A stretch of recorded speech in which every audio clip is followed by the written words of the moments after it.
आधे बाउल दही में 4 चम्मच MDH चटनी पुदीना मसाला डाला, स्टर करो, पुदीना चटनी तैयार। MDH चटनी पुदीना मसाला।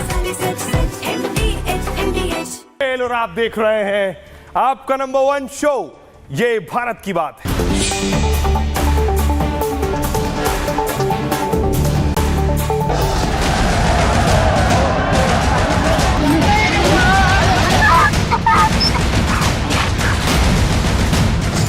होरी, शाहीन, गजनवी, ये चौकों में सजाने के लिए नहीं हमने रखे हुए। आप हमारा पानी बंद करेंगे, हम आपका सांस बंद कर देंगे। हम इधर देखते हैं तो कर्जा, इधर देखते हैं तो कर्जा, उधर देखते हैं कर्जा, पीछे देखते हैं कर्जा। दोस्त मुल्क में जाते हैं तो वो कहते हैं ये आए हैं मांगने के लिए। किसी दोस्त मुल्क में जाते हैं तो वो कहते हैं ये आए हैं मांगने के लिए। टेलीफोन किसी को करते हैं तो वो समझते हैं ये मांगेंगे हमसे। टेलीफोन किसी को करते हैं तो वो समझते हैं ये मांगेंगे हमसे। इस दरिया से हमारा पानी बहेगा या उनका खून बहेगा। चाइना से हम मांगते हैं, अरब मुल्कों से हम मांगते हैं, मुल्क मुल्क जाके मांग रहे हैं। चाइना से हम मांगते हैं, अरब मुल्कों से हम मांगते हैं, मुल्क मुल्क जाके मांग रहे हैं। अल्लाह ताला ने पाकिस्तान को एक मिसाली कुव्वत बनाया है। हमारी तरफ को मैली आंख से कोई कोशिश की तो उसको जवाब उसी तरह मिलेगा। मैं UAE के हो गया, अभी मैं तुर्की होके आया हूँ। मैं आया हूँ तो आप समझेंगे शायद ये मांगने आया है। मैं मांग नहीं आया लेकिन मजबूरी है। आया हूँ तो आप समझेंगे शायद ये मांगने आया है। मैं मांग नहीं आया लेकिन मजबूरी है। के फजल से पाकिस्तान आज एक एटमी कुव्वत है। पाकिस्तान के पास एटम बम है। वाजपेयी साहब जब वजीर आजम बने तो $1 बिलियन हिंदुस्तान के खजाने में नहीं था, लेकिन आज उनके पास $600 बिलियन जो है ना वो कहां से आ गया। जंग के लिए भी तैयार है। Beggars can't be choosers. Please understand that. Beggars can't be choosers. Please understand that.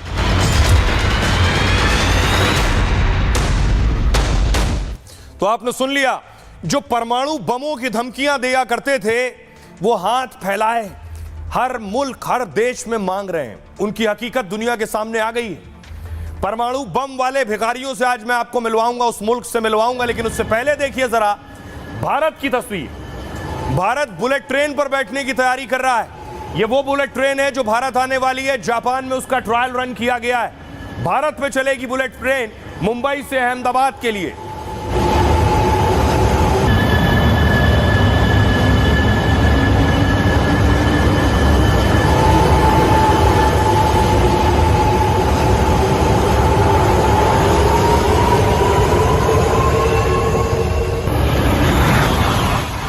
ये बुलेट ट्रेन भारत में चलने वाली है। जापान में इसका ट्रायल रन हो गया है और जल्द ही मुंबई से अहमदाबाद के लिए बुलेट ट्रेन का सफर शुरू हो जाएगा। ये भारत है जो आज बुलेट ट्रेन की बात कर रहा है, बुलेट ट्रेन शुरू करने जा रहा है। दूसरी तरफ आपको दिखाऊं वो पाकिस्तान, जहां आटे की लूट पिछले दिनों हो रही थी। 2 दिन पहले, 3 दिन पहले सिंध में आटे की लूट हो रही थी।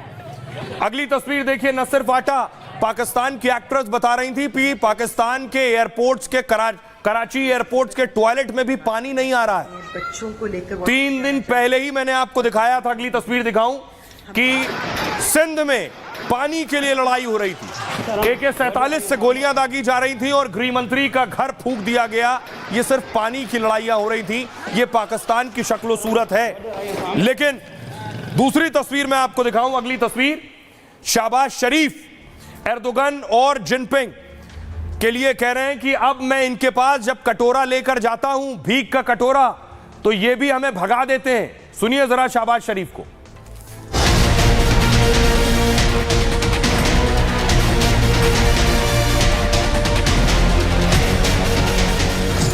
China is friend of Pakistan. Saudi Arabia, Turkey, Qatar, UAE, they no more expect that we go there with a begging bowl. They no more expect that we go there with a begging bowl.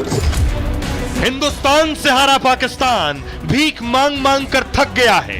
Shahbaz Iran से तुर्की और Azerbaijan जैसे देश घूमते रहे, मुल्क की बदहाली और भारत की दी हुई चोट का हवाला देते रहे, लेकिन अब उसके दोस्त भी भीख देने को तैयार नहीं, वो उससे किनारा करने लगे हैं।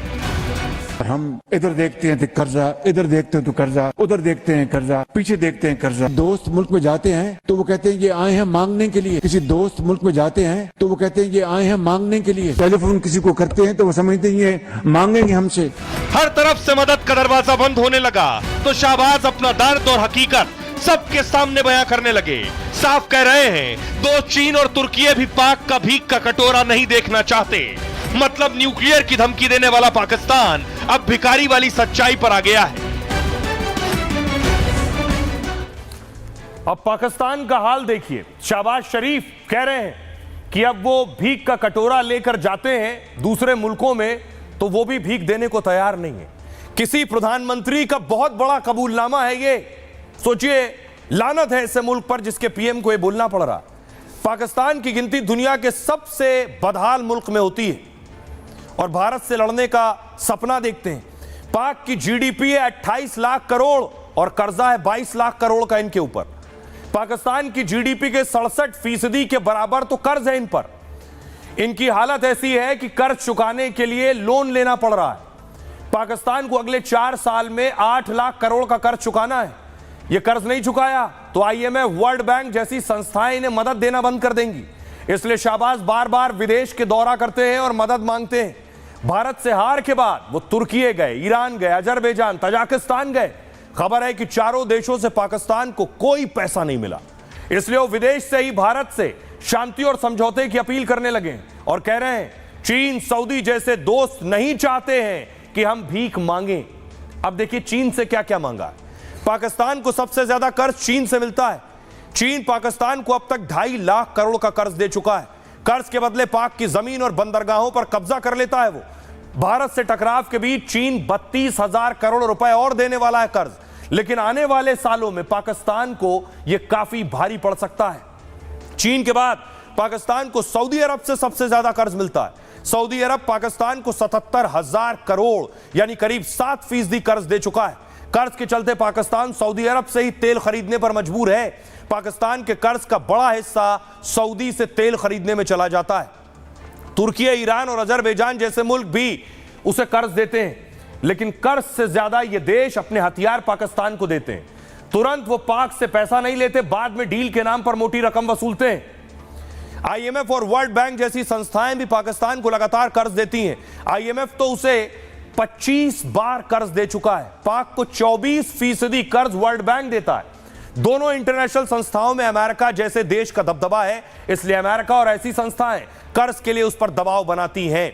पाकिस्तान खुद को कोई बड़ा कूटनीतिक फैसला या कदम नहीं उठा सकता है। इस हद तक पाकिस्तान इस वक्त कर्ज में डूबा हुआ है। सुनिए जरा शहबाज शरीफ का सबसे बड़ा कबूलनामा। China is friend of Pakistan. Saudi Arabia, Turkey, Qatar, UAE, they no more expect that we go there with a begging bowl. They no more expect that we go there with a begging bowl. China is the most time-tested friend. चीन हमारा सबसे पुराना और गहरा दोस्त है। Saudi अरब हमारा सबसे भरोसेमंद दोस्त है। लेकिन हमारे ये दोस्त नहीं चाहते कि हम भी मांगें। वो बिल्कुल नहीं चाहते कि हम उनके यहाँ भीख का कटोरा लेकर जाएं। आर्मी चीफ आसिम मुनीर के साथ मैं आखिरी इंसान हूँ जो इस बोझ को अपने कंधों पर उठाना चाहता है। आखिर में बोझ इस देश के कंधों पर आता है। It ultimately translates on the shoulders of this great nation. भाइयों बहनों, हमने पाकिस्तान की सारी हेकड़ी निकाल दी। उसे कटोरा लेकर दुनिया भर में घूमने के लिए मैंने मजबूर कर दिया है दोस्तों। ठीक किया कि नहीं किया? ठीक किया कि नहीं किया? आप खुश हैं? आपके आशीर्वाद है ना?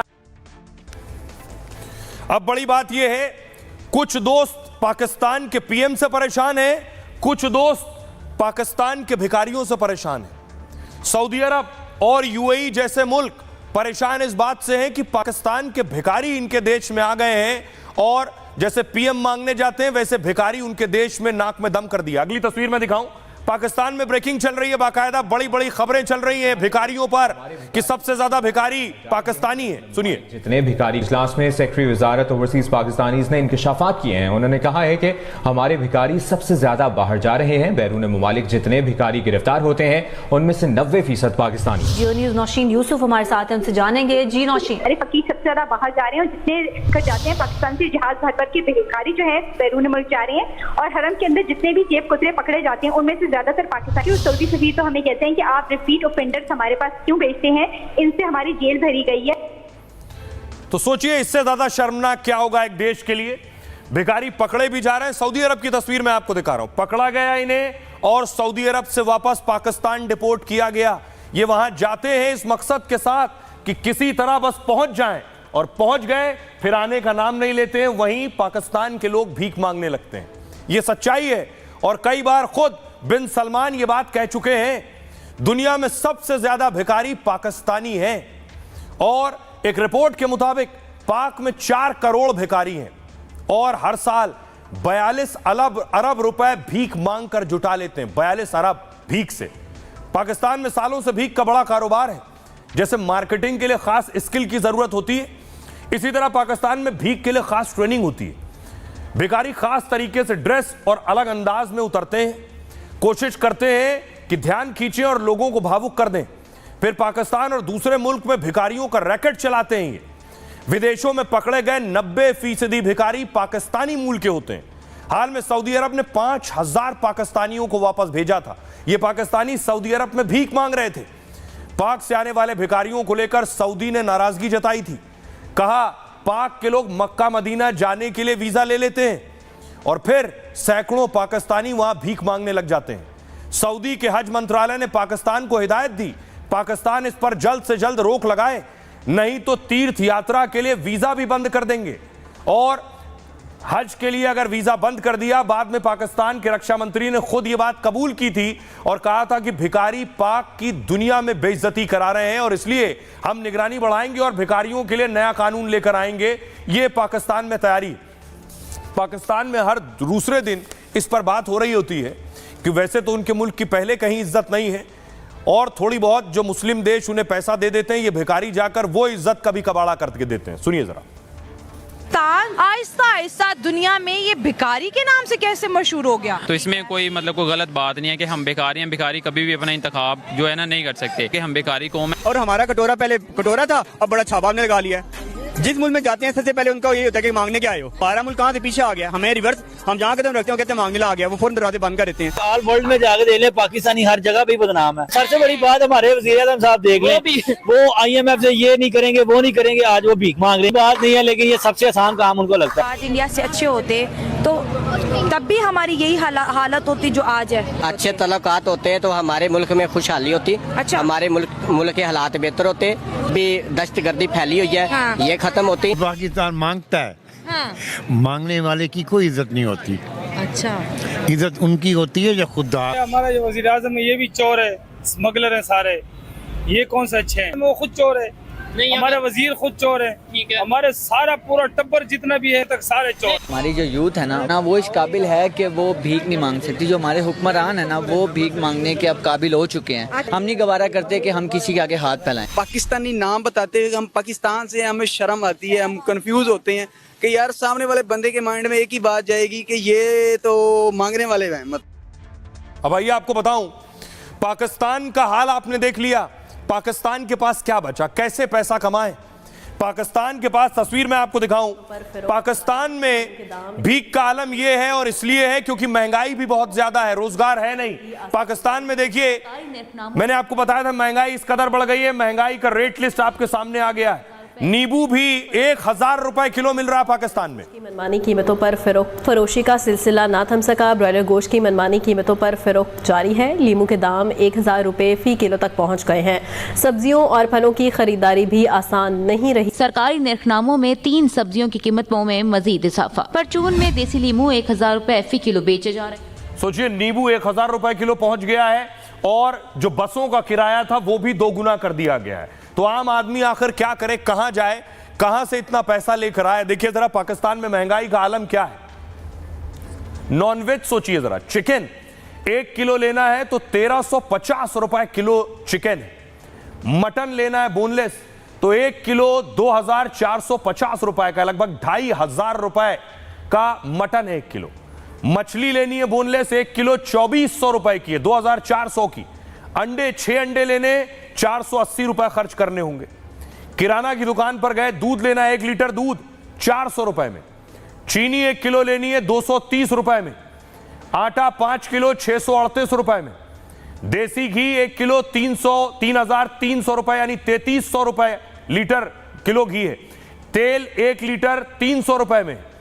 सब्जी के दाम देखिए जरा, 1 किलो आलू 140 रुपए में, प्याज 1 किलो 110 रुपए में, लहसुन 1 किलो 600 रुपए में, टमाटर 1 किलो 100 रुपए में, खीरा 270 रुपए किलो है, नींबू 1050 रुपए किलो, सोचिए।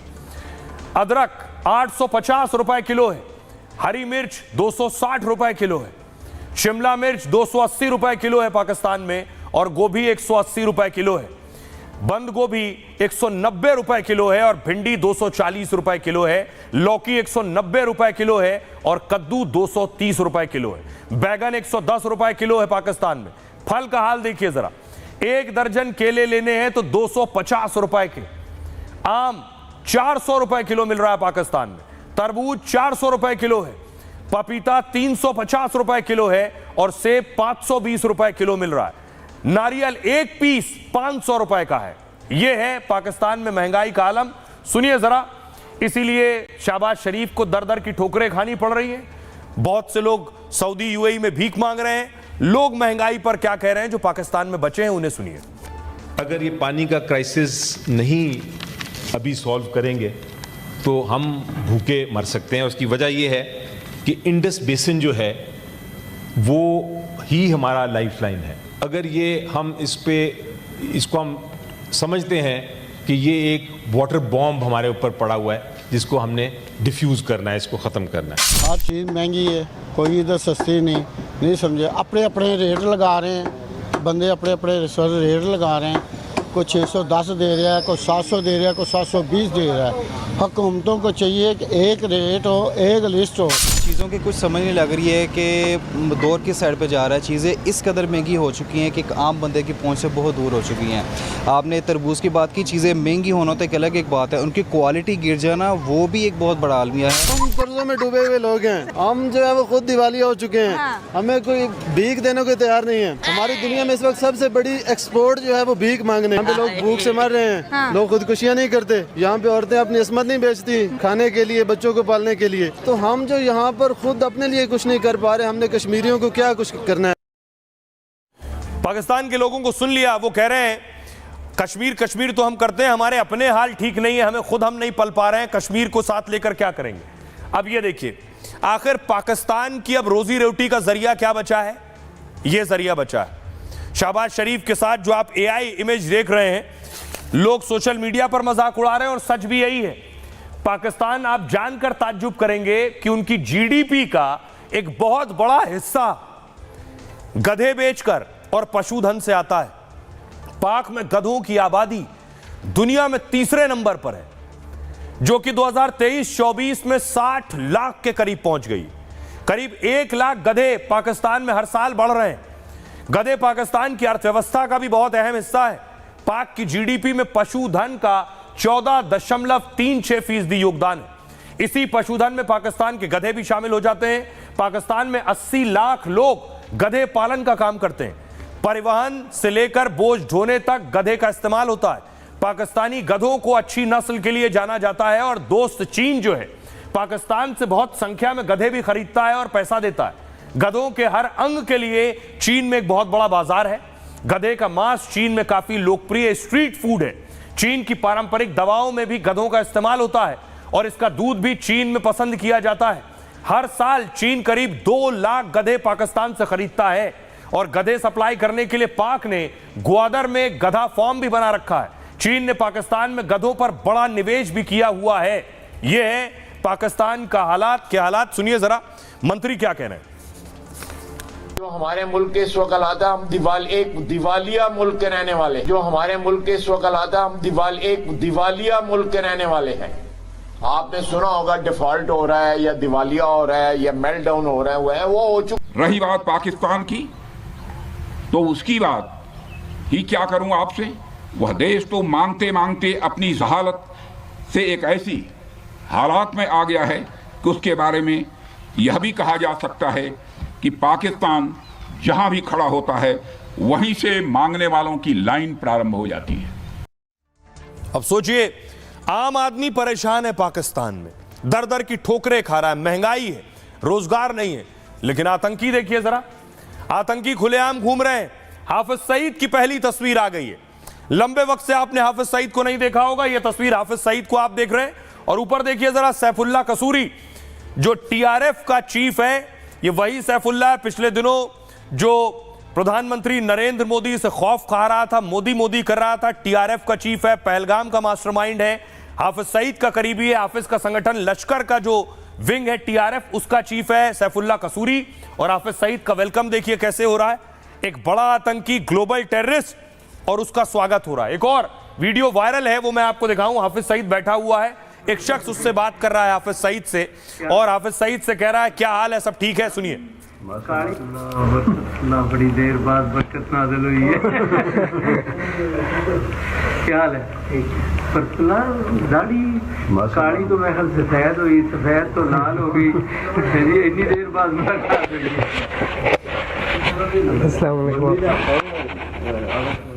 दूसरी तस्वीर देखिए जरा, आतंकी का स्वागत फूलों से हो रहा है। सैफुल्लाह की तस्वीर मैं आपको दिखा रहा हूं। सैफुल्लाह पहुंचा तो उसके ऊपर फूलों की बारिश हो रही है।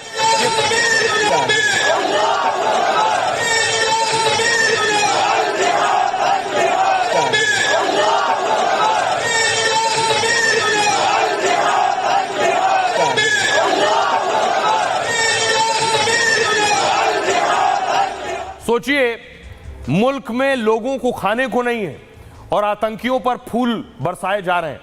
आपको बताऊं कि आखिर जिसकी बात मैं कर रहा हूं कि कैसे खुलेआम घूम रहे हैं हाफिज सईद और सैफुल्लाह। अमेरिका भी हाफिज को बड़ा आतंकवादी मानता है। अमेरिका ने हाफिज पर $1 करोड़ का इनाम भी रखा है। सालों से अमेरिका ने उसे SDN की लिस्ट में रखा है, यानी स्पेशली डेजिग्नेटेड नेशनल्स की खास लिस्ट है।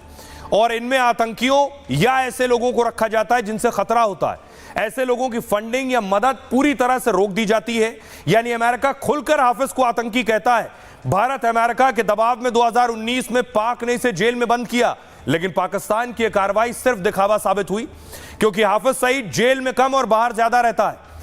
दूसरी तरफ आतंकी सैफुल्लाह कसूरी लश्कर का डिप्टी चीफ है और सैफुल्लाह ग्लोबल आतंकवादी है, लेकिन उसकी सुरक्षा में पाक फौज के गनर तक चलते हैं। पहलगाम हमले के पीछे जिस सैफुल्लाह का नाम सामने आया था, पाकिस्तान खुलकर उस आतंकवादी को बचाता और छिपाता है।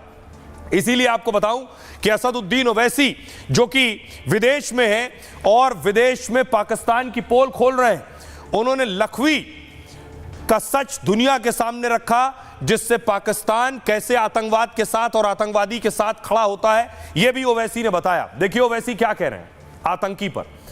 दुनिया में ओवैसी लगातार पाक को बेनकाब कर रहे हैं। पहले बहरीन और सऊदी अरब में पाक की पोल खोली, अब अल्जीरिया में पाक आतंकी पर बड़ा खुलासा किया है। ओवैसी ने आतंकी लखवी और पाक को बेनकाब किया। कहा जेल में कैद रहते आतंकी लखवी पिता कैसे बन गया। कोई देश आतंकी को जेल से बाहर आने की इजाजत नहीं देगा, लेकिन जेल में बैठे बैठे लखवी एक बेटे का पिता बन गया। ऐसे आतंकी और पाकिस्तान पर लगाम लगाना जरूरी है। इसके लिए पाकिस्तान को FATF की ग्रे लिस्ट में डाला जाए। ओवैसी ने जिस लखवी को बेनकाब किया वो बड़ा आतंकी है। ज़कीउर रहमान लखवी हाफिज का राइट हैंड है और हाफिज के साथ उसी ने मिलकर लश्कर को खड़ा किया है। लखवी मुंबई के 26/11 हमले का मास्टरमाइंड भी है। पाकिस्तान इसे जेल में बंद रखने का दिखावा करता है, लेकिन उसे कड़ी सुरक्षा में खुफिया ठिकानों में छिपाता है। सुनिए जरा ओवैसी क्या कह रहे हैं लखवी के बारे में। And in fact, there was this one terrorist called Zakiur Rahman Lakhvi. Zakiur Rahman Lakhvi नाम का एक आतंकवादी था। दुनिया का कोई भी देश ऐसे आतंकवादी को अनुमति नहीं देगा जो आतंकवाद के आरोप का सामना कर रहा हो। वह जेल में बैठे बैठे ही एक बेटे का पिता बन गया। जब पाकिस्तान को FTF ग्रे लिस्ट में डाला गया तो मुकदमा तुरंत आगे बढ़ गया। 26/11 आतंकी हमले के मास्टरमाइंड साजिद मीर को लेकर पहले पाकिस्तान ने कहा कि उसकी मौत हो गई है, फिर बाद में कहा कि वो जिंदा है। केवल ग्रे लिस्ट के दबाव से पाक में आतंकी जिंदा हो जाते हैं। पाक को FATF की ग्रे लिस्ट में डालना जरूरी है। आतंक को कोई आर्थिक मदद नहीं मिलनी चाहिए। आतंकवाद मानवता के लिए बड़ा खतरा है। आइए अब मैं आपको बताऊं, ओवैसी को आपने सुन लिया, लेकिन जिस तरह भारत ने मॉक ड्रिल की है कल, इस मॉक ड्रिल के बाद वो जो आतंकी हैं, आतंकी डर गए। उन्हें लग रहा है भारत फिर हमला करेगा और फिर वो बेमौत मारे जाएंगे, चाहे जैसे बहावलपुर में हुआ और जैसे मुरीदके में हुआ। आतंकी भी मॉक ड्रिल कर रहे हैं। अगली तस्वीर देखिए, ये लश्कर के आतंकी हैं और जंगी ड्रिल कर रहे हैं, मॉक ड्रिल। देखिए, बता रहे हैं CRP कैसे देना है। चेक करके 2 उंगली आपने इधर रखनी है, ठीक है, और लगा के चेक करना और सीना देखना है, ठीक है। तो सांस अगर चल रहा है तो आपने चेक करना है कि ये भाई बेहोश क्यों है, तो हमने CPR इनको देना है। आप देख रहे हैं ठीक पीछे एक शख्स बैठा है, चश्मा लगाए सोफे पर। ये है लश्कर का आतंकी हारिस डार, और हारिस डार के आगे मॉक ड्रिल चल रही है। हारिस डार बड़ा आतंकी है लश्कर का, लश्कर को डर है। देखिए पीछे लिखा है सिविल डिफेंस ड्रिल। और जहाँ पे सीना आपका खत्म हो रहा है उससे 1-2 इंच ऊपर आपने हाथ बिल्कुल ऐसे रखना है। ये 2 और आइए आपको बताऊं, ये जो हारिस डार पीछे बैठा है, ये आतंकी है कौन? पाकिस्तान में आतंकी इतने डरे हैं कि वो भी मॉक ड्रिल करने लगे। हारिस डार लश्कर तैयबा का वित्तीय सचिव है, हाफिज सईद का बेहद करीबी माना जाता है, और हारिस डार मिल्ली मुस्लिम लीग का संयुक्त सचिव है। इसे लश्कर की राजनीतिक शाखा माना जाता है और इसी संगठन की आड़ में डार आतंकी फंडिंग जुटाता है। 2017 में हाफिज सईद ने इस संगठन को खड़ा किया। इसी संगठन से हाफिज के उम्मीदवार चुनाव में उतरे।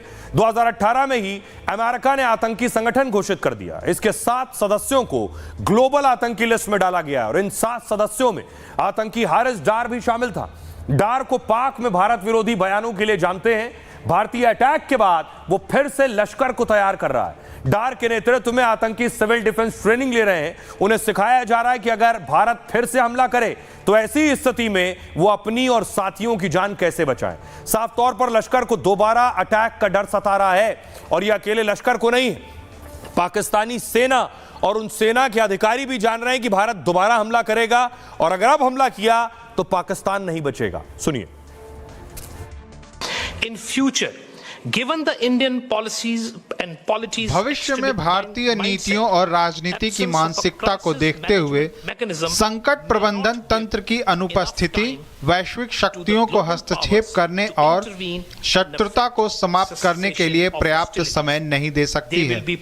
वे संभवतः नुकसान और विनाश से बचाने के लिए बहुत देर हो चुकी होगी। intervene and effect cessation of hostilities.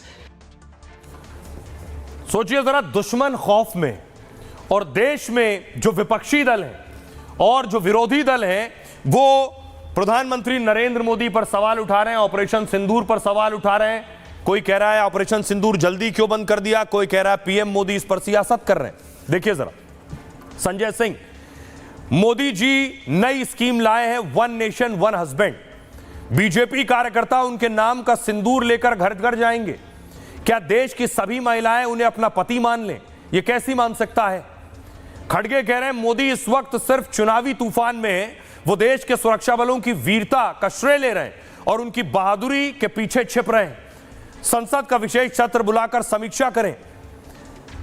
Prashant Kishor कह रहे हैं ऑपरेशन सिंदूर के लिए सेना को 2 दिन और देने चाहिए थे, हम पाकिस्तान को हरा रहे थे, और अगर पाकिस्तान सीजफायर चाहता था तो हम क्यों राजी हुए।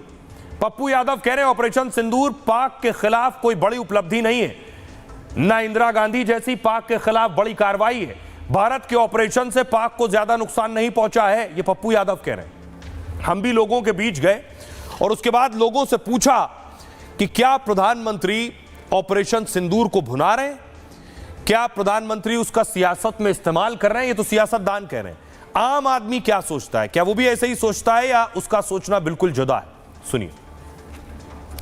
हमने सर्जिकल स्ट्राइक करी, एयर स्ट्राइक करी और अब ऑपरेशन सिंदूर कर 100 किलोमीटर अंदर जाकर उनके हेडक्वार्टर को ध्वस्त कर दिया।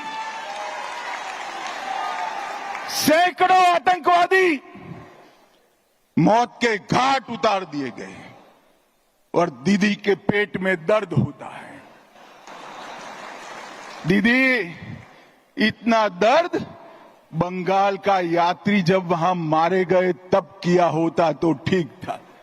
उस वक्त कुछ नहीं बोला और मोदी जी ऑपरेशन सिंदूर कर यहां आए तो एक घटिया सा राजनीतिक बयान देकर ऑपरेशन सिंदूर का विरोध किया। ऑपरेशन सिंदूर के नाम पे ऑपरेशन वोट बैंक शुरू कर चुके हैं और मैं प्रधानमंत्री को कहता हूं कि वो सिंदूर के सौदागर हैं। और ये बात मैं इसलिए कहता हूं कि पहलगाम में 200 किलोमीटर तक आतंकवादी घुस के आए हमारी देश की सीमा में, हमारे बहनों के माथे के सिंदूर उजाड़े, 26 लोगों को मौत के घाट उतारा और वापस चले गए, अभी तक मिले नहीं। सिंगापुर से हमें जानकारी मिलती है कि पहले 2 दिन ऑपरेशन सिंदूर में क्या हुआ, उसमें हमने क्या कार्रवाई की, हमको सिंगापुर से सुनना पड़ा। सिंदूर विषय इतना संवेदनशील है, इतना ये शब्द इतना संवेदनशील है कि इसकी भारत की बेटियों के मांग की जो सिंदूर, मांग के सिंदूर को उजाड़ने का काम जो आतंकवादियों ने किया, तो भारत के प्रधानमंत्री जी ने ऑपरेशन सिंदूर इसका नाम रख के ये बता दिया है सिंदूर की शक्ति क्या है, सिंदूर का शौर्य क्या है। सेना पर सवाल उठा रही है, सेना के शौर्य पर सवाल उठा रही है, सेना के पराक्रम पर सवाल उठा रही है। जो लोग मुल्क से मोहब्बत करने वाले कांग्रेसी हैं वो पूरी तरह सेना के साथ, सेना के बयान के साथ खड़े हैं और जो लोग इस पर राजनीति करना चाहते हैं वो बयानबाजी कर रहे हैं। नरेंद्र मोदी ने पाकिस्तान के अंदर तक जाके, जीवन में पहली बार हुआ, अंदर तक जाके स्ट्राइक की है और उनको कस के होका है। एक आतंकवादी अड्डे को नष्ट किया गया और दोबारा फिर करारा जवाब दिया जाएगा।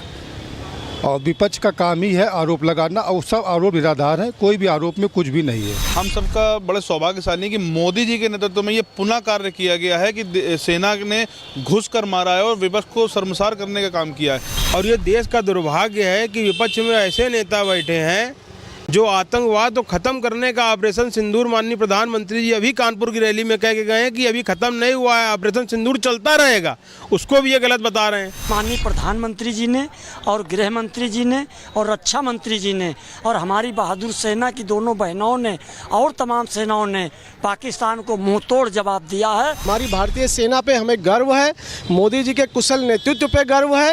ये लोग मतलब देश विरोधी जो भी चीज़ें होती हैं उनके पक्ष में तो खड़े हो जाएंगे, लेकिन जहां जवान शहीद हो रहे हैं, लोग इसको लेकर इतना आक्रोशित हैं, इनको जनता का आक्रोश समझ में नहीं आ रहा है। अब मोदी जी ने जिस तरीके से आतंकी ठिकानों को घर में घुस करके, पाकिस्तान में घुस करके ध्वस्त करने का काम किया है, इससे विपक्ष बौखलाया हुआ है, तो ये अनर्गल बातें कह रहा है। सोचिए जरा, सियासतदानों को भी आपने सुन लिया और लोगों को भी आपने सुन लिया। जो पहलगाम हमले के बाद आतंकियों को जवाब दिया गया, पाकिस्तान को जवाब दिया गया, वो पूरी दुनिया में नजीर है। दूसरी तरफ पहलगाम आपको लिए चलते हैं। उमर अब्दुल्ला पिछले दिनों पहलगाम में थे। उमर अब्दुल्ला पहलगाम में थे, मुख्यमंत्री हैं, वो चाह रहे हैं जम्मू कश्मीर में हालात जल्द से जल्द सामान्य हो जाएं। सीएम होने के नाते उनकी पहली कोशिश ये है। दूसरी तरफ महबूबा मुफ्ती सवाल उठा रही हैं। महबूबा कह रही हैं कि वो जम्मू कश्मीर में रहती हैं और कश्मीर के लोग भारत पाकिस्तान के दरमियान पिस रहे हैं बीच में। कश्मीर के लोग, यानी एक तरफ पाकिस्तान है, दूसरी तरफ भारत है और बीच में कश्मीर है, इसलिए जो भी लड़ाई हो रही है उसमें शिकार कश्मीर के लोग हो रहे हैं। महबूबा मुफ्ती जम्मू कश्मीर जंग और हिंसा का सबसे ज्यादा नुकसान झेलता है, वो कह रही हैं। उन्होंने कहा हमारी हालत 2 हाथियों की लड़ाई में कुचले जाने वाली घास जैसी है। कश्मीर को भारत पाकिस्तान के बीच जंग का मैदान नहीं बल्कि दोस्ती और समझ का पुल बनना चाहिए। हमारी पाक सरकार से राजनीतिक असहमति हो सकती है लेकिन वहां के लोगों से नहीं। फारूक अब्दुल्ला जैसे नेताओं की मानसिकता खतरनाक है, वो कह रही है। लगता है वो जंग और लाशें ही देखना चाहते हैं। फारूक अब्दुल्ला कह रहे हैं हम शांति चाहते हैं, युद्ध नहीं, लेकिन निर्दोष लोगों की हत्या बंद होनी चाहिए। पहलगाम हमले के बाद सेना सरकार ने एक्शन लिया, पाकिस्तान अगर हिमाकत करे तो और तेज एक्शन होना चाहिए। पहलगाम में हमले के बाद जो डर का माहौल था अब वो पूरी तरह से खत्म हो गया। देश भर के सैलानी अब कश्मीर आए, भोलेनाथ भी आपका इंतजार कर रहे हैं। सुनिए जरा महबूबा मुफ्ती को। जो मिलिटेंट इसमें या टेररिस्ट जिसको आप कहते हैं, जो इसमें इन्वॉल्व थे, अभी तक उनको पकड़ा नहीं गया, अभी तक उनकी कोई खैर खबर नहीं है। तो पाकिस्तान में भी अगर आप देखते हैं कि आप जैसे हमारे एक्सटर्नल अफेयर मिनिस्टर ने बताया कि मैंने पाकिस्तान को पहले ही वार्न किया था, तो इसका मतलब है जब आप वार्न करते हैं उनको, तो इसका मतलब है जो आप कहते हैं कि हमने टेररिस्ट कैंप्स पे अटैक किया तो वो भी उनको भी मिल गया होगा मौका वहां से भागने का। तो मुझे नहीं मालूम कि मेरे लिए तो ये 0/0 है। मैं सारे वतन के लोगों से कहना चाहता हूँ, हमें बेहद अफसोस है जो हुआ, मगर हमने नहीं किया। आप जानते हैं किन ने किया, मगर आइए, वापस आइए, हम आपका इंतजार कर रहे हैं। हम ही नहीं बल्कि यहाँ पे भोलानाथ है, अमरनाथ जी की यात्रा होने वाली है। ज्यादा से ज्यादा आइए, हर तरफ से आइए, कि अपने घर जब जाएंगे आप उनको बताएंगे कि उसने कितनी खूबसूरती दी है और किस तरह लोग यहाँ उनका इंतजार कर रहे हैं। पाकिस्तान बाप बाप कर रहा है जब उसके ठिकाने पर घुस करके टारगेटेड अटैक हुआ। आज वहां का जो आतंकवादी है वो बड़ी बड़ी सभा करके मोदी जी को गालियां दे रहा है। आज तो जिसको लेना हो सबूत, वो पाकिस्तान जाए और पाकिस्तान में सबूत लेकर के आवे। वो सबूत होगा आतंकवादियों का खंडहर घर जहां अटैक हुआ, सबूत होगा उसके 9 एयरबेस जहां पर कि खंडहर बन गया। और आइए आपको बताऊं पहलगाम में कैसे हालात सामान्य हो, जम्मू कश्मीर में कैसे हालात सामान्य हो। उमर अब्दुल्ला कोशिश कर रहे हैं और सियासतदान इस पर सियासत कर रहे हैं। दूसरी तरफ देखिए, कश्मीर का ही एक युवक आदिल की हत्या आतंकियों ने कर दी थी। आदिल की हत्या सिर्फ इसलिए हुई क्योंकि वो आतंकियों को रोक रहा था। आज आदिल के घर हेमंता बिस्वा शर्मा की टीम पहुंची है, ये तस्वीर आप देख रहे हैं। हेमंता के मंत्री पहुंचे हैं कश्मीर आदिल के घर और आदिल के परिवार को मदद देने के लिए असम के मुख्यमंत्री हेमंता बिस्वा शर्मा के मंत्री पहुंचे और 5 लाख रुपए की मदद असम सरकार की तरफ से दी गई। ये आदिल के परिवार को दी गई मदद है। तो हेमंता आदिल के लिए मदद भेज रहे हैं, दूसरी तरफ जो घुसपैठिए हैं उन पर एक्शन ले रहे हैं। खबर यह है जो बांग्लादेश से घुसपैठिए आ गए हैं उन्हें तेजी से वापस भेजा जा रहा है और हेमंता बिस्वा शर्मा और उनकी सरकार ने नो मैंस लैंड में शिफ्ट कर दिया है। आपको बताऊं कि आखिर ये नो मैंस लैंड क्या होता है और कहां भेजा गया इन्हें। ये आप देख रहे हैं, एक ये फेंसिंग है, उस तरफ बांग्लादेश है, एक ये फेंसिंग भारत समझ लीजिए, और ये जो बीच का हिस्सा है ये है नो मैंस लैंड। असम में घुसपैठियों पर ताबड़तोड़ एक्शन हो रहा है। अब तक 1,66,000 घुसपैठियों की पहचान की गई। इनमें से करीब 30,000 घुसपैठियों को डिपोर्ट कर दिया गया है। 30,000 घुसपैठियों को वापस भेज दिया गया है अब तक। हेमंता का कहना यह है कि 30,000 घोषित अवैध लापता हैं और इन लापता लोगों को लगातार असम में खोजा जा रहा है और फिर पकड़कर वापस उनके देश डिपोर्ट किया जा रहा है। असम सरकार ने घुसपैठियों पर बड़ी कार्रवाई की है। दावा है कि 27-29 मई को 49 घोषित अवैध विदेशी नो मैंस लैंड भेज दिए गए। No man's land Bharat Bangladesh सीमा के बीच बफर जोन की तरह, और इस पर भारत बांग्लादेश किसी को भी पूर्ण नियंत्रण नहीं है। दोनों देशों के सुरक्षा बल अपने क्षेत्र से यहां की निगरानी करते हैं और हालांकि अब अवैध विदेशी को नो मैंस लैंड भेजना सही नहीं माना जाता है। इस मामले में भी हाई कोर्ट, सुप्रीम कोर्ट में याचिका दायर हुई है और कोर्ट से सरकार के इस अभियान को रोकने की मांग भी की गई है। आइए आपको सुनवाता हूं, सुनिए जरा मुख्यमंत्री क्या कह रहे हैं। अब आपको बताता हूं, खबरों में आगे बढ़ते हैं, बात बिहार की करते हैं। लालू के घर में जयचंद, ऐसा कौन कह रहा है? पिछले दिनों जो लालू परिवार में बवाल शुरू हुआ, तेज प्रताप को पार्टी और परिवार से बेदखल कर दिया गया। इसके बाद तेज प्रताप ने आज एक इमोशनल, भावनात्मक पोस्ट किया। यह तेज प्रताप का पोस्ट है और लिखा है, मेरे प्यारे मम्मी पापा। इस पोस्ट में क्या लिखा है मैं आपको आगे बताऊं, उससे पहले एक और तस्वीर देखिए। तेज प्रताप ने एक पोस्ट के बाद तेज प्रताप का एक और अवतार सामने आया है, जिसमें खुद को उन्होंने कृष्ण बताया है और तेजस्वी को अर्जुन। अगली तस्वीर मैं आपको दिखाऊं, यह दूसरा पोस्ट तेज प्रताप का आया और उसमें लिखा, मेरे अर्जुन से मुझे अलग करने का सपना देखने वालों, तुम कभी अपनी साजिश में सफल नहीं होगे। लेकिन पोस्ट में उन्होंने यह जरूर कह दिया कि कोई जयचंद है जिसने उनके खिलाफ यह खेल किया है।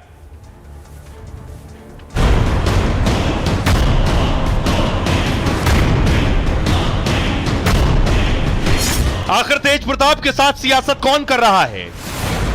आखिर तेज को रास्ते से हटाने की कोशिश क्यों की जा रही है? ये सवाल उठे हैं खुद तेज प्रताप यादव के सोशल मीडिया पोस्ट से। तेज ने अपने पोस्ट में इशारा किया कि उसके साथ साजिश हो रही है और ये राजनीतिक साजिश जयचंद जैसे लालची लोग कर रहे हैं। जहाँ तक जयचंद का सवाल है तो तेजस्वी यादव पर उन्होंने कहा होगा, ऐसा हम लोगों को लगता है। इसलिए कि जो फौरी प्रतिक्रिया तेजस्वी यादव की थी, उससे बिल्कुल साफ है कि लालू जी, राबड़ी जी और तेज प्रताप के बीच तो ये पूरे प्रकरण में नूरा कुश्ती हो रहा है। तो सवाल ये कि असली जयचंद है कौन? तेज प्रताप घर के भीतर किसी को जयचंद बता रहे हैं। यह राष्ट्रीय जनता दल के अंदर जयचंद होने का जिक्र कर रहे हैं। अब ये जयचंद जहां भी हो, अगर तेज जयचंद का शिकार हो रहे हैं तो ये जयचंद घर के भीतर है, और अगर पार्टी में है तो कौन है? अब देखिए जरा, तेज प्रताप ने जो पोस्ट लिखा है, भावनात्मक पोस्ट, उसमें क्या लिख रहे हैं वो। पहले पोस्ट में तेज प्रताप ने लिखा, मेरे प्यारे मम्मी पापा, मेरी सारी दुनिया बस आप दोनों में ही समाई है। भगवान से बढ़कर हैं आप और आपका दिया कोई भी आदेश। आप हैं तो सब कुछ है मेरे पास। मुझे सिर्फ आपका विश्वास और प्यार चाहिए, ना कि कुछ और। पापा आप नहीं होते तो ना ये पार्टी होती और ना मेरे साथ राजनीति करने वाले होते। कुछ जयचंद जैसे लालची लोग, बस मम्मी पापा आप दोनों स्वस्थ और खुश रहे हमेशा। इसमें तेज प्रताप दो बड़ी बातें भी बोल गए। पहला, मेरे साथ पार्टी में राजनीति हो रही है, और दूसरा, पार्टी में कुछ जयचंद हैं। तेज प्रताप के इसी पोस्ट को जेडीयू ने पकड़ लिया। जेडीयू ने कहा तेज प्रताप ने तेजस्वी पर निशाना साधा है। जेडीयू ने साफ इशारा किया कि तेजस्वी यादव ही जयचंद हैं। इसके बाद तेज प्रताप ने आनन फानन में एक और पोस्ट किया। तेज प्रताप ने इस पोस्ट में भी जयचंद का जिक्र किया, लेकिन इस बार पार्टी के बाहर भी जयचंद का जिक्र किया। तेजस्वी को संबोधित इस पोस्ट में लिखा, मेरे अर्जुन से मुझे अलग करने का सपना देखने वालों, तुम कभी अपनी साजिशों में सफल नहीं हो सकोगे। कृष्ण की सेना तो तुम ले सकते हो, लेकिन खुद कृष्ण को नहीं। हर साजिश को जल्द बेनकाब करूंगा मैं, बस मेरे भाई भरोसा रखना। मैं हर परिस्थिति में तुम्हारे साथ खड़ा हूं, फिलहाल दूर हूं, लेकिन मेरा आशीर्वाद हमेशा तुम्हारे साथ है और रहेगा। मेरे भाई मम्मी पापा का ख्याल रखना। जयचंद हर जगह हैं, अंदर भी हैं और बाहर भी हैं। अब सवाल यह है कि तेज प्रताप जयचंद किसे कह रहे हैं, सुनिए जरा सियासतदानों को। जयचंद का सवाल है तो तेजस्वी यादव पर उन्होंने कहा होगा, ऐसा हम लोगों को लगता है। इसलिए कि जो फौरी प्रतिक्रिया तेजस्वी यादव की थी, उससे बिल्कुल साफ है कि लालू जी, राबड़ी जी और तेज प्रताप के बीच तो ये पूरे प्रकरण में नूरा कुश्ती हो रहा है। लेकिन तेज प्रताप और तेजस्वी के बीच उत्तराधिकार को लेकर के लगातार तनावपूर्ण रिश्ते रहे हैं, और उसी की ये परिणति है जहां ये एक्स पर विवाद सामने आया है। तेजस्वी यादव और तेज प्रताप यादव के बीच द्वंद्व युद्ध चल रहा है। इसमें हमें लगता है कि किसी दूसरे राजनीतिक दल को पारिवारिक मामले में नहीं पड़ना चाहिए, और इसीलिए मैं इस पर कोई टीका टिप्पणी नहीं करना चाहूँगा कि उनके परिवार में, उनके राजनीतिक पार्टी में कौन जयचंद है, कौन क्या है, ये उन लोगों का मामला है। इस पर मेरा कोई बयान देना उचित नहीं है। राष्ट्रीय जनता दल में राजनीतिक और पारिवारिक नौटंकी चरम पर है। लालू जी कहते हैं कि तेज प्रताप यादव जी को पार्टी और परिवार से दूर कर दिया है। दूसरी तरफ तेज प्रताप यादव जी अलग अलग ट्वीट कर रहे हैं, साजिश की बात कर रहे हैं, परिवार के अंदर और बाहर भी साजिश के विषय में बता रहे हैं। परिवारवादी और वंशवादी पार्टियों में अमूमन ऐसा ही होता है। डाइवोर्स के दिन हम 10 नंबर में मौजूद थे, चंद्रिका राय जी लोग सब लोग मौजूद थे। मैंने अग्नि परीक्षा भी दी और मैंने अपने आप को साबित भी किया कि मैंने डाइवोर्स नहीं कराया। और जिसने डाइवोर्स में जिसका पेपर पर सिग्नेचर वगैरह है वो लालू जी का पीए बन के बैठा हुआ है। 2018 में जब डाइवोर्स हुआ तो डाइवोर्स कराने वाला जो व्यक्ति था वो फिर लालू जी का पीए कैसे बन गया? 2018 में जब डाइवोर्स हुआ आदरणीय लालू प्रसाद यादव जी का पीए धनंजय कुमार। अब देखिए, जो कुछ भी ये फैमिली ड्रामा और पॉलिटिकल ड्रामा चल रहा है, इस पर सोशल मीडिया पर भी लोग मजे ले रहे हैं। सोशल मीडिया पर देखिए, सुधांशु राय लिख रहे हैं, आपका भाई जयचंद है, तेजू भैया आप इन सब को सिखाइए। राइजिंग हिंदुस्तान लिख रहे हैं कि क्या बात है मालिक, एकदम टीवी सीरियल वाला मोड़ ले लिए हैं आप। बिहारी बाबू ने लिखा, कोई बात नहीं, इतना इमोशनल पोस्ट करने के बाद बिहार चुनाव से पहले आपको पार्टी में ले लिया जाएगा।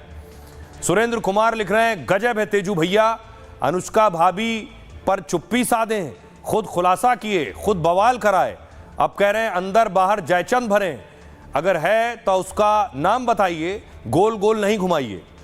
राम जतन सिन्हा कह रहे हैं, अपनी भी ऐसी तैसी करा लिए, अनुष्का के परिवार को भी बदनाम कर दिए, अब सच सच बता दीजिए कि मामला क्या है, शादी कर लिए हैं तो खुलकर बता दीजिए, नहीं किए हैं तो किसी लड़की को बदनाम ना कीजिए। तो ये लालू परिवार का पॉलिटिकल और फैमिली ड्रामा है। दूसरी तरफ बिहार से एक और बड़ी खबर आई आज कि चिराग पासवान विधानसभा का चुनाव लड़ेंगे। अभी वो सांसद हैं। इसी साल बिहार में विधानसभा चुनाव होने पीएम मोदी का आशीर्वाद उनके साथ रहा, वो खुद को मोदी का हनुमान भी कहते हैं। अगली तस्वीर मैं आपको दिखाऊं तो आखिर चिराग चुनाव लड़ेंगे तो परेशानी किसके लिए खड़ी करेंगे, नीतीश कुमार के लिए या फिर तेजस्वी यादव के लिए? अगली तस्वीर मैं आपको दिखाऊं, ये अरुण भारती हैं जो कि सांसद भी हैं और चिराग के बहनोई भी हैं। उन्होंने जानकारी दी है कि कार्यकर्ताओं की यह भावना है कि इस बार वो किसी आरक्षित सीट से नहीं बल्कि सामान्य सीट से चिराग पासवान चुनाव लड़ेंगे। तो चिराग का चुनाव लड़ना बिहार की सियासत में हलचल और बढ़ गई है। देखिए जरा, ये चिराग पासवान मंत्री पद से इस्तीफा देंगे, चिराग पासवान बिहार विधानसभा चुनाव लड़ेंगे। एलजेपीआर ने चिराग के चुनाव लड़ने की घोषणा की है और पार्टी ने यह भी कहा है कि चिराग आरक्षित सीट से चुनाव नहीं लड़ेंगे। चिराग किसी सामान्य सीट से मैदान में उतरने की तैयारी में है। चिराग फिलहाल बिहार के हाजीपुर से सांसद है और केंद्र में मंत्री भी हैं। पार्टी कार्यकारिणी में सर्वसम्मति से प्रस्ताव पास हुआ कि वो आगामी विधानसभा चुनाव में खुद चुनाव लड़ें। कार्यकर्ताओं की भावना है कि वो सामान्य सीट से चुनाव लड़ें क्योंकि चिराग पासवान पूरे बिहार की उम्मीद है, उनका कहना है। दरअसल चिराग भी बिहार लौटने का संकेत देते रहे हैं। चिराग बार बार कहते रहे कि उन्हें बिहार बुला रहा है। वो किस सीट से मैदान में उतरेंगे इसे लेकर भी कयास तेज हो गए। फिलहाल उनके 4 में से किसी एक सीट से उतरने की चर्चा है। ये 4 सीट कौन सी हैं? जमुई से वो सांसद रहे हैं। दूसरी सीट है हाजीपुर, पिता की कर्मभूमि है हाजीपुर, फिलहाल यहीं से सांसद हैं। खगड़िया चिराग का ये गृह जिला है और पिता ने यहीं से राजनीति की शुरुआत की थी। दानापुर बिहार की राजधानी क्षेत्र में है और यहां से जीत की अपनी अहमियत होगी चिराग के लिए। ये वो सीटें हो सकती हैं जहां से चिराग चुनाव लड़ सकते हैं। सुनिए जरा इस खबर के बाद बिहार की सियासत में क्या हो रहा है, क्या कह रहे हैं सियासतदान। राजनीतिक ताकतें कोशिश करती हैं उनको एक दायरे में बांधने की, लेकिन उनकी स्वीकारता बिहार में हर समाज में है, हर तबके में है।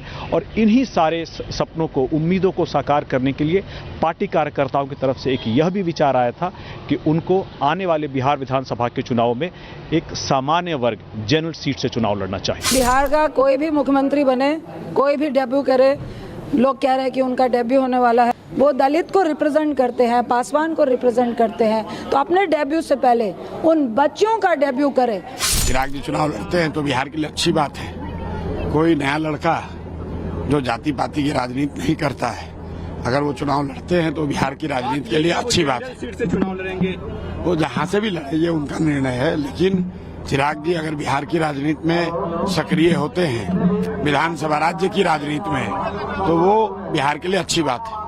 चिराग पासवान जी एनडीए को मजबूत करना चाहते हैं, और अभी 2 दिन पहले तो आपने विक्रमगंज में उनका भाषण अगर आप देखेंगे तो उनके भाषण से आपको सब कुछ स्पष्ट हो जाएगा। देखिए, चिराग जी अपने पार्टी के नेता हैं, नौजवान हैं और अच्छा काम कर रहे हैं। वो तो स्वतंत्र है अपने पार्टी में कोई भी निर्णय लेने का, और जहाँ तक उनके प्रवक्ता ने घोषणा की है, मैं समझता हूँ कि ये उनके पार्टी का मामला है, और किसी भी पार्टी में कोई भी सदस्य जो उस पार्टी का हो, उसे अपना निर्णय लेने का अधिकार है, तो इसमें कोई टिप्पणी की आवश्यकता नहीं है। और आइए खबरों में आगे बढ़ते हैं।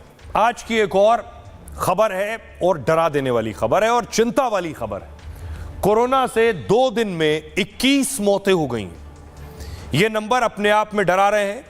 लग रहा था कि कोरोना से चिंता करने की जरूरत नहीं है, लेकिन हर दिन पास होने के साथ मौतों की जो संख्या बढ़ रही है, यह वाकई चिंता बढ़ाने वाली है। देखिए जरा, 2 दिन में 21 मौतों का आंकड़ा किन किन राज्यों से आया है, कहां कितनी मौतों की खबर है। सबसे पहले देखिए, महाराष्ट्र में 48 घंटे में 7 मौतों की खबर है कोरोना से। केरल में भी 7 मौतें हो गई हैं।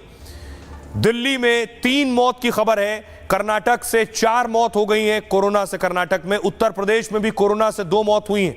मध्य प्रदेश में कोरोना से 1 मौत हुई है, और पंजाब में भी 1 मौत हुई है। राजस्थान में भी 1 मौत की खबर है, और तमिलनाडु में भी कोरोना से 1 मौत हुई। गुजरात में भी 1 मौत की खबर है। 30 मई तक देश में कोरोना से मौत का आंकड़ा 7 था, सोचिए, और 2 दिन में कोरोना से 21 मरीजों की मौत हो गई। 31 मई को बेंगलुरु में 63 साल के व्यक्ति की मौत हुई। शख्स ने दोनों वैक्सीन के साथ बूस्टर डोज भी लगवाई थी।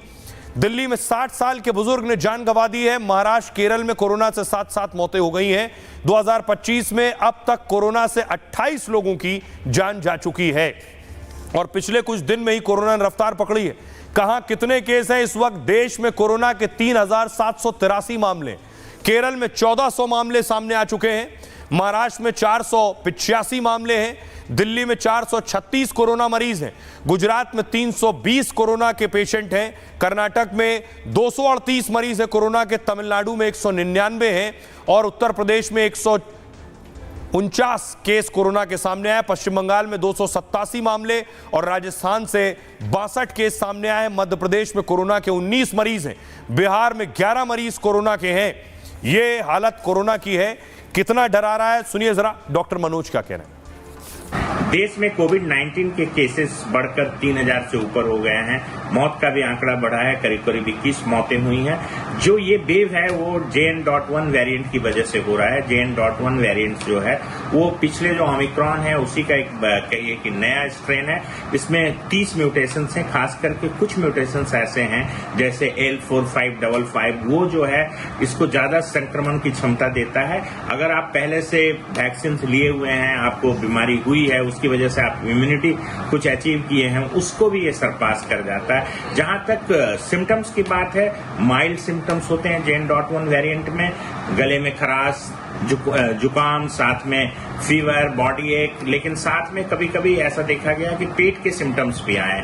तो जो सिम्टम्स हैं वो माइल्ड हैं, और अभी तक ऐसा लगता नहीं कि बहुत खतरनाक होगा डेल्टा वेरिएंट की तरह। लेकिन अभी 30 जून को जो 21 डेथ रिपोर्ट हुई है, दिल्ली में 3 डेथ रिपोर्ट हुई है, बट इसमें अधिकांशतः वैसे लोगों की मौत हुई है जिनको कोई पहले से बीमारी थी या कोमॉर्बिडिटी थी।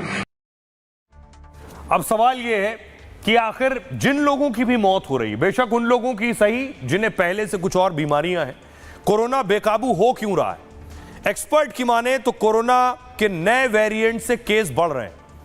भारत में NB181 और LF7 वेरिएंट के चलते केसेस बढ़े हैं। इन्हीं दोनों वेरिएंट की वजह से मरीजों की मौत हो रही है। ये दोनों वेरिएंट JN.1 वेरिएंट के सब वेरिएंट हैं। दोनों वेरिएंट को वैज्ञानिकों ने बेहद संक्रामक बताया है। WHO NB181 वेरिएंट पर नजर रख रहा है, और यह वेरिएंट कई बार इम्यूनिटी को भी चकमा दे रहा है। कोरोना वायरस अब तक 130 से 140 रूप बदल चुका है। अगर आपके शरीर में अच्छी एंटीबॉडी है तो आप इससे बच सकते हैं। एंटीबॉडी वायरस या बैक्टीरिया से लड़ने वाला सिस्टम है। समय के साथ हमारी एंटीबॉडी कम हो जाती है, ऐसे में वायरस आसानी से शिकार बना लेता है। जिन लोगों को वैक्सीन नहीं लगी है उनको ज्यादा खतरा है। गंभीर रूप से बीमार लोगों को नए वेरिएंट से भी खतरा है। विशेषज्ञों का कहना है कि कोरोना के नए मामले भले ही गंभीर ना हो, लेकिन संक्रमण रोकने के लिए जागरूकता और सतर्कता जरूरी है। कर्नाटक सरकार ने लोगों के लिए भी एडवाइजरी जारी की है। भीड़ भाड़ वाली जगहों पर मास्क लगाने और दूरी बनाए रखने के लिए कहा है। स्वच्छता का विशेष ध्यान रखने की भी अपील की है। बुखार, खांसी, सीने में दर्द या सांस लेने में दिक्कत है तो जांच के निर्देश दिए गए। सुनिए जरा डॉक्टर स्वाति महेश्वरी क्या कह रही है।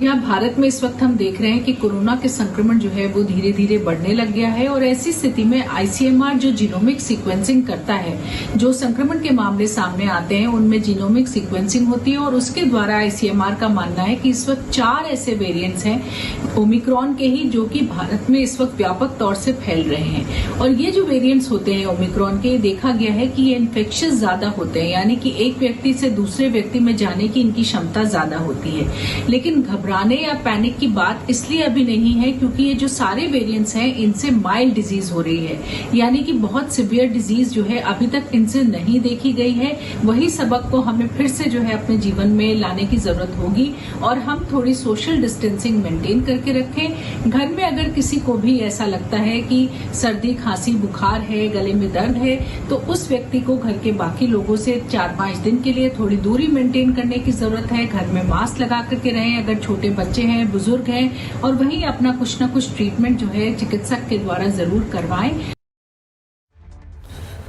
आइए एक आफत के बाद दूसरी आफत की तरफ आपको लिए चलता हूं। जून में आसमानी आफत भी सामने आ रही है। तस्वीरें अलग अलग राज्यों से आ रही हैं। तस्वीर देखिए, इम्फाल की तस्वीर आप देख रहे हैं। बारिश के बाद हालात देखिए जरा, चारों तरफ पानी ही पानी नजर आ रहा है, मानो पूरा शहर पानी में डूब गया।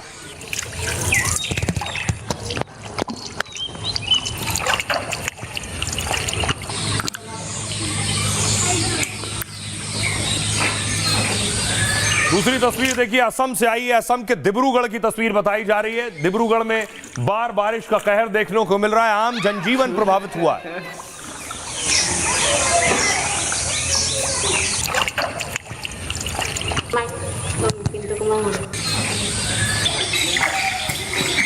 ब्रह्मपुत्र नदी से डिब्रूगढ़ में बाढ़ आई है। किसी तरह नाव के सहारे जाने की कोशिश कर रहे थे लेकिन वो पलट गया। एक और तस्वीर आपको दिखाऊं, ये भी असम की तस्वीर आप देख रहे हैं। लोगों को रेस्क्यू किया जा रहा है। जिन इलाकों में पानी भर गया, रेस्क्यू टीम लगाई गई है और प्रभावित इलाकों से लोगों को कैंप्स में लेकर आया जा रहा है।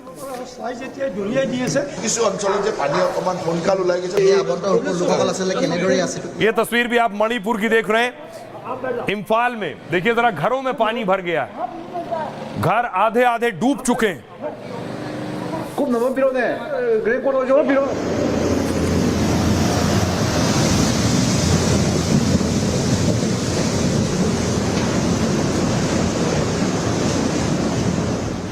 अगली तस्वीर देखिए जरा कि जो बाढ़ में फंसे लोग हैं उनको बचाने के लिए जवान उतरे हैं और उन्हें रेस्क्यू कर रहे हैं।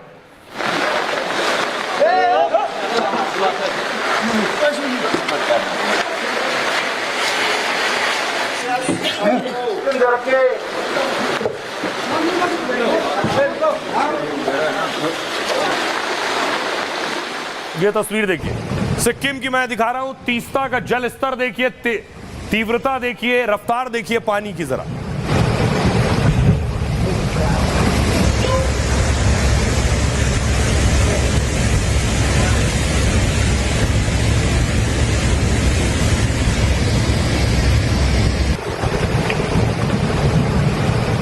अगली तस्वीर देश की राजधानी दिल्ली की दिखा रहा हूं। दिल्ली में भी बारिश हुई है।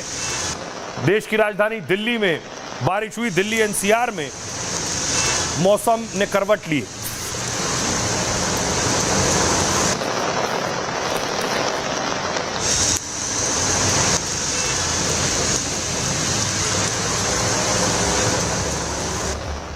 आइए अब मैं आपको बताऊं, खबरों में आगे बढ़ता हूं और अब बात दिल्ली की ही। दिल्ली में बुलडोजर एक्शन हुआ है।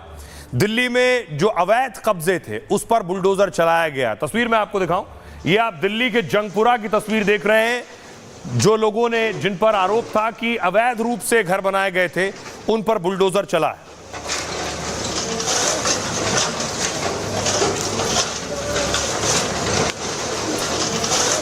आइए आपको बताऊं कि बुलडोजर एक्शन दिल्ली के किस इलाके में हुआ है। दिल्ली में अतिक्रमण पर दनादन बुलडोजर चल रहा है। आज सुबह सुबह जंगपुरा के मद्रासी कैंप में बुलडोजर चलाया गया। एमसीडी और प्रशासन ने मद्रासी कैंप के 300 अवैध अतिक्रमण को जमींदोज कर दिया। दिल्ली में अवैध अतिक्रमण के खिलाफ ये अब तक की बड़ी कार्रवाई है। बुलडोजर चलाने से पहले प्रशासन ने सबको नोटिस भेजा था। उन्हें जल्द अवैध अतिक्रमण हटाने की ताकीद की गई थी, लेकिन अतिक्रमण नहीं हटा तो आज कार्रवाई की गई। स्पेशल टास्क फोर्स की टीम ने इस एक्शन को अंजाम दिया। बुलडोजर एक्शन के दौरान सुरक्षा के पुख्ता इंतजाम किए गए थे। दिल्ली पुलिस के साथ साथ आरएएफ की टीमें भी तैनात की गई थी।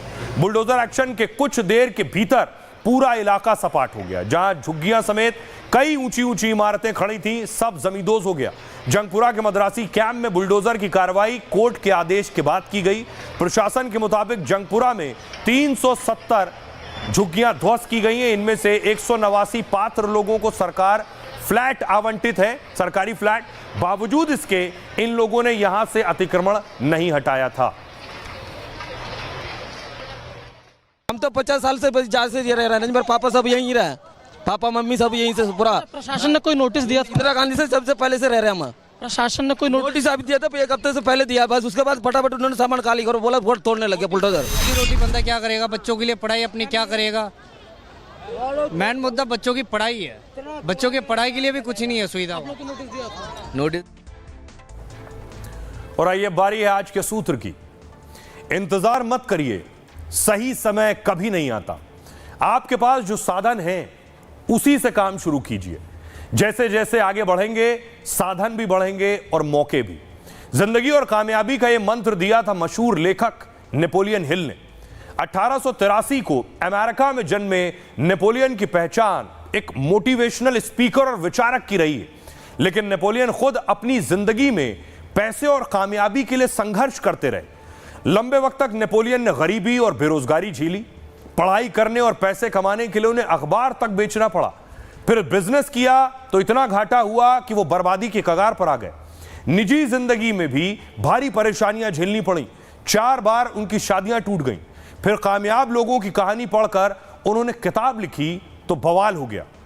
1914 में किताब लिखने की वजह से हिल को गिरफ्तार कर लिया गया, उन्हें जेल भेज दिया गया। लेकिन नेपोलियन ने हार नहीं मानी, वो दूसरी किताबें लिखने लगे।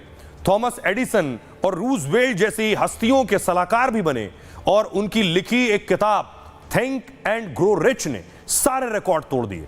80 साल पहले लिखी गई उनकी किताब अब भी बेस्ट सेलर है।